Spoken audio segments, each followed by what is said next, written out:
السلام علیکم دوستانو د مستر افغان چینل ته ښه راغلاست. دوستانو د ګرامر په بخش کې به نن بیا موږ پروناون کیس وایو د ضمیر قضیه.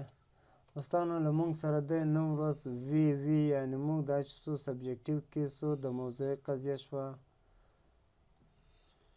اس یعنې موږ ابجکټیو کیس و د هدف قضیه شوه. اورز زموږ پوزیسیو کیس و د ملکیت قضیه شوه.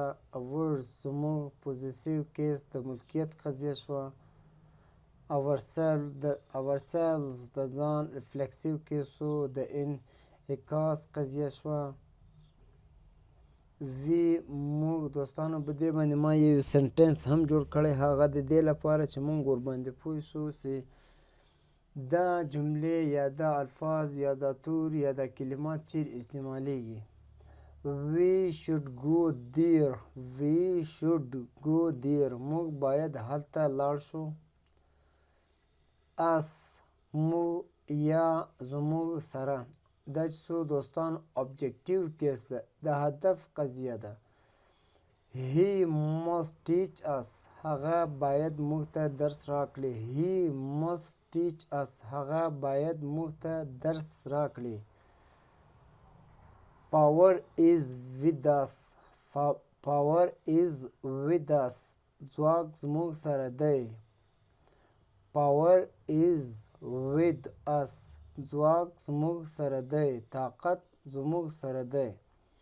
دوستانو دا چې څو اس زموږ ابجکټیو کیسو د هدف قضیه شوه.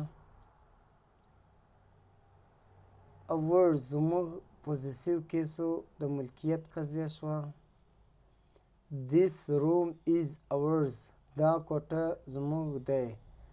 this room is ours دا کوټه زموږ دی. دا چې څو دوستانو زموږ پوزیسیو کیسو د ملکیت قضیه شوه. یو شی ظاهروي چې دا زما دی یا ستا دی یا د هغه دی، دا چې څو دوستانو په پوزیسیو کیس کې راځي. د ملکیت قضیه شوه پوزیسیو کیس. اورز یعنې زموږ. اورسیلز د ځان ریفلکسیو کیس د انعکاس قضیه. we are learning English for ourselves موږ د خپلو ځانو لپاره انګلیسي زده کوو. we are learning English for ourselves دوستانو دا چې څو ریفلکسیو کیسو دوستانو دا و د نن ورځو درس. الله دې وکړي ستاسو د خوښ وړ وګرځېږي. چینل د سره لایک، سبسکرایب او شیر کړئ.